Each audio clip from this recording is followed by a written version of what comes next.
the average person might look at someone who's hitting these numbers. And remember, these are minimums.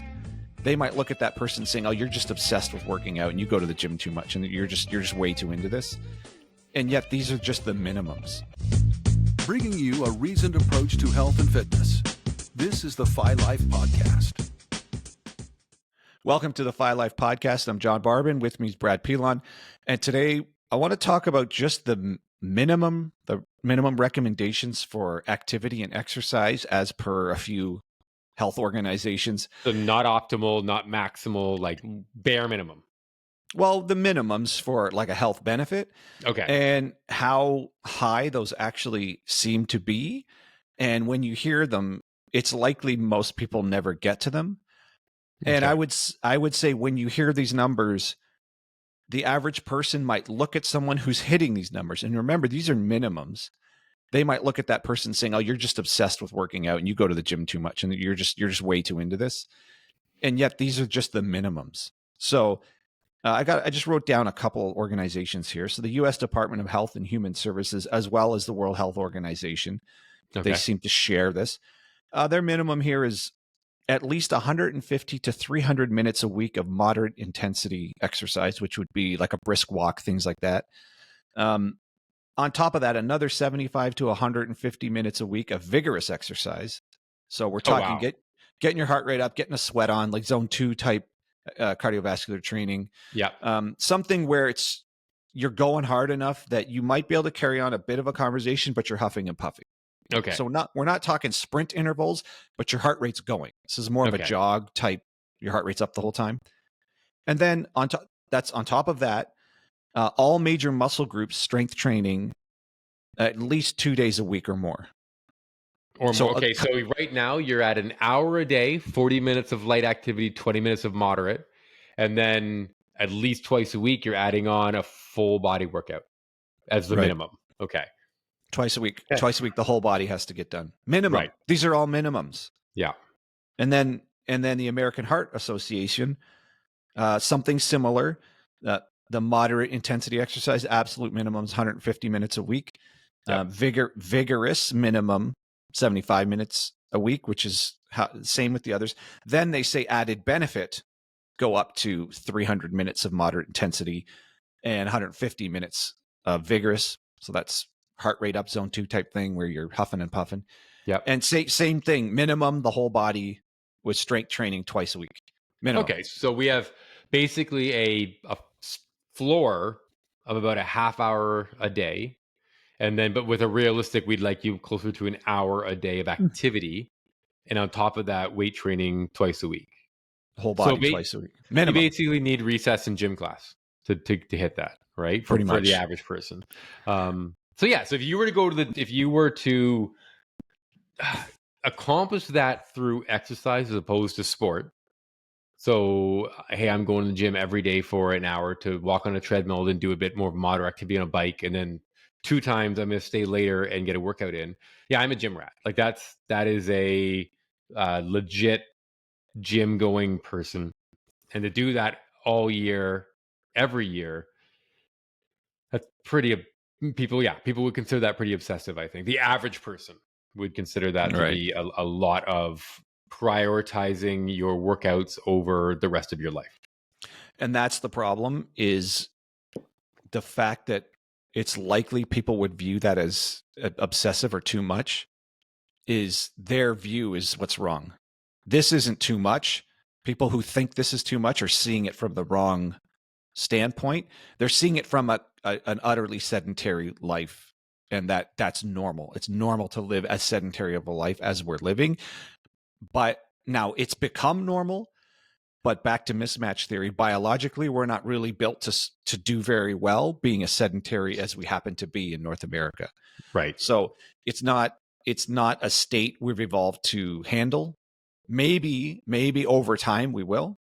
Yeah. Maybe because right now we know that being sedentary and eating in the abundance of food we have, it leads to a high risk of heart disease. It leads to a high risk of diabetes. It leads to various cancers now. It's just not how we're built to thrive. Now we've evolved a modern medical system to offset most of that, and we still are living longer and longer. But as far as what's potentially ideal, we seem to be built to move way, way more than we're moving, and to stress our system way, way more than we're stressing it. So it's, but I don't know how we ever recapture that as what's viewed as normal. So if we go back to agrarian society a couple hundred years ago, before the Industrial Revolution, everyone's outside working all day long, like, because that was normal. Like moving 10 hours a day, just getting work done, that was just normal. Like before we had modern appliances to wash clothes, it took hours and hours and hours a day of actual labor to wash clothes, let alone get food. So all day long we were moving. We would have gone way past these numbers. Yeah, way past these numbers. Just by just a few days in, you'd be past all the cardio numbers here. So I mean, right now our view of what normal seems to be is woefully below what our systems are designed to handle. And this is also what leads to osteoporosis, osteopenia. As we get older, we just sort of shrink up, our bones get very frail. Like all of that stuff is a side effect of not doing a lot physically and not stressing the system, and also specifically not stressing the system from a strength training standpoint. So again, if we just go back to agrarian society, you're lifting things all day long. You're actually working with your hands. You're doing what would have amounted to a pretty robust whole body workout, kind of like you're picking stuff off the ground, you're moving things, and it's not designed like a workout, but it's eventually going to get everything done anyways. So workout's designed to mimic that, right? So we're just trying to recreate that with our workouts. Well, you got to do some upper body, you got to do some lower body, you got to do some lifting, you got to do some pushing, you got to do some pulling. You would have done all of that stuff if you were just working the farm all day long. So our view is just the wrong view of this. And I mean, how many people do you actually think hit these strength training minimums? Most people I know do not lift weights and have never lifted weights and never will lift weights. Now, maybe if you're here listening, that's not you. Yeah. But I'm sure if you think of all the people in your life, that person doesn't lift weight, that person doesn't lift weight, most of my family doesn't lift weights. Actually, nobody I work with really says anything about going to the gym. Wait a minute, am I the only person I know that lifts weights? And for a lot of you listening, that's probably true. Besides the people you've met at the gym, most of us, we're the only one in our life that actually lift weights, or we know a couple.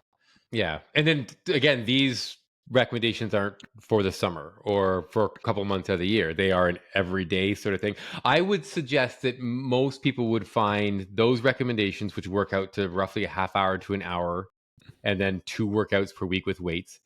People would probably accept you doing that 2 to 3 times a week. So 3 times a week I go to the gym, I do 20 minutes of cardio and lift some weights. People are like, that sounds normalish. You're definitely a gym person. You're definitely a fitness person, but that's nowhere near the 7 that this is recommending, or the amount of volume you'd have to do in 3 days to meet those requirements. So especially then also saying, and I do that every week. Yeah. Right? And that's the hard part. So, but again, to your point, mismatch theory, et cetera, this is where we're at. So moving forward, in order to hit those numbers, you do have to be the weird one. You either have to have a gym in your home, you either have to commit to going to a gym, you have to become active outside of the gym. And for some reason, we accept sport more. So, if you play pickup basketball 7 days a week, for some reason, that's more okay. But you'd have to live somewhere where you can do that all year round, and you wouldn't have the family or business or social commitments that would negate you from being able to do that. So it takes a certain amount of creativity, but we're not going to change. You're not going to buy a farm, right? So you're going to probably continue doing what you're doing. You have to find ways to fit this in, and you will reap the benefit if you do. It's just accepting the fact that in order to do it, you're the weird one. Right. And this is anyone listening who's thinking, well, I work 8 hours a day, but then I commute to work, and that chews up another hour and a half or another hour of the day. And then I get home and you're telling me I need to put an hour and a half in of exercise. And that's because our workforce, or what we do for a living, has largely gotten to the point where we're relatively sedentary at work too. Yeah. So this and all the researchers have done here is realized, oh, we're built to work all day long, but since we like physically do physical work all day long generally would be better for our health, better for our body composition, better for bone density, like all of the things that seem to be falling apart now. It's because we just don't stress the system all day long. So, but if you spend all day long doing sedentary work, now you have to spend another half of the day doing all of the physical work that our ancestors would have been doing all day long. So I can see how someone thinks, where the hell do I fit all this in? Like, I can't do all of this. I just finished working. I commuted home. I picked up the kids, and now you're telling me I got to get an hour and a half work in minimum, like minimum. And this is to say nothing for arriving at a body composition or an aesthetic. Like just that health, don't die kind of. Yeah, I'm not talking about arriving at. We're not talking about arriving at the Adonis or Venus numbers, guys with a six pack and girls with like the the hourglass that they really want with the tight waist or whatever. We're not even talking about any of that. We're just talking about health benefits and for potentially longevity and holding off or reducing risk of cardiovascular disease, diabetes, the lifestyle disorders. That's what this is for. This isn't about looking great. This is just about trying to be healthy. So you take to our point about the Overton windows shifting and everyone viewing, or many people viewing anyone who hits these minimums as being obsessive. Well, what do they think of the person who goes beyond this to actually get in a visibly more aesthetic shape? They must think that person's just nuts. Yep. And then the other catch I was just thinking is people who do have an active job. The problem is your job is fairly specialized. So you probably end up with repetitive strain injuries. So you still can't hit these numbers for the duration or the decades you need to, right? So if you do have a very physical job, chances are it's probably too physical and too narrow in its movement patterns. So you get those repetitive strain issues. So you're either doing that or you're doing something where you're not active at all. You don't have the necessary time or window to get in a variety of movements that you would need to do this long term, right? Mm-hmm. So and we covered all of that in ergonomics in college, where trying to recreate a mix of movements so you're not doing any one thing for too long at any manual labor job. So if you're on a line, like keep mixing up where you are up. If you do stuff above your head, do that for half an hour, then do something lower to the ground, and then something standing, something sitting. Just don't be in the same posture over and over and over again. The more we treat people like automatrons, a cog in a machine, the worse it's going to get for repetitive strain injury. And that's a huge problem for anyone who's working in that type of environment. If you're listening and you do work in one of those environments, when I'm doing the same thing for 8 hours straight, I start to feel it. One client I used to have was a dental hygienist, and being in that hunched over position. Oh yeah. Her neck and traps and her upper back was a constant problem because those muscles were tense all the time because she was in this tensed up position. And it's not like she's lifting heavy. Her tools are super light, but those muscles are just flexed all the time in a forward flexed position. And that was killing her. So I was working with her. She had other therapists working just to keep her neck muscles and her upper back muscles loose, just from being in that position. And they've done their best to have chairs that like accommodate them, but in the end, they're just 8 hours in this exact same position doing fine detailed work, and those muscles are just tense the whole time. There's almost no way out of that one. They're all going to have to pay special attention to how to keep those muscles loose, because they're tightening all day long in that position. And that's just one example of many careers where you're doing something repetitive, which doesn't help at all with these fitness minimums. If anything, it just adds another thing you need to undo, which is the potential injury from the repetitive strain of your job. So I get it. We've evolved into a society of jobs that don't lend to keeping you physically fit from your job. Nope. And if physical fitness and the potential benefits to your risks for cardiovascular disease, diabetes, and the quote unquote lifestyle disorders matters to you, and you want to put some effort in, these are the minimums they suggest. Now, with that said, oh no, go ahead. I was just thinking that one of the only, not only, but one of the big things that I'm enjoying right now is in the fitness industry, there is definitely a conversation about getting in 10,000, 12,000 steps per day. And that's one of the few things I'm like, I can get behind that. That's sort of a ubiquitous, everyone aim for type of thing. But again, you have to have the time and day to do that. And you have to have the weather to do that. Like it's 10,000 steps for me right now, easy. 10,000 steps for me now in February, not so cool. Right. So you're limited in your ability to do that by so many different factors. And I don't want people to get discouraged. Anything you do is better than nothing. Absolutely. Absolutely anything. If you can walk for 5 minutes a day versus 0, that's 5 minutes is better than 0. 6 minutes is better than 5.